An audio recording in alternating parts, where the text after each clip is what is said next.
Thank you. Now, I know, obviously, as always, we want to focus on missing people. What's really sort of grabbed your attention this week?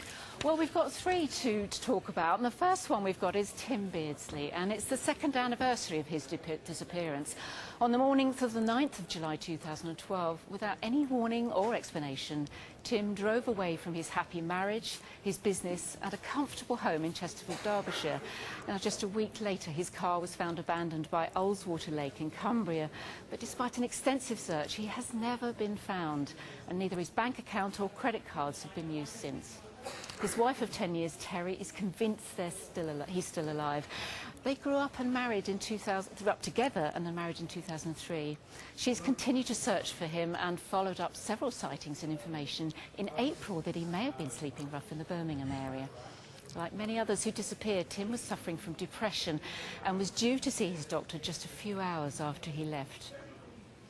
Now, any information about the whereabouts of Robert Duff from Kilburn in North London could solve a real mystery. He was last in touch with his family on the evening of the 12th of January 2013, when he rang his older daughter Stephanie to tell her to be careful on a night out with friends.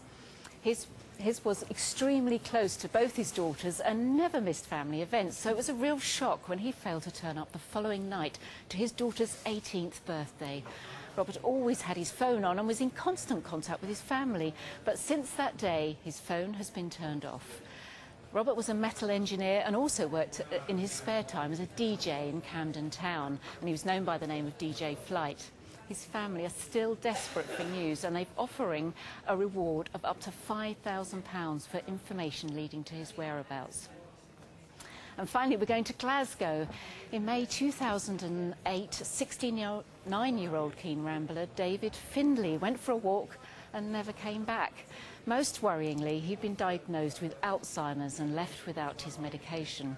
Police helicopters and dogs searched the area, but despite some unconfirmed sightings in the Glasgow area, he's never been found.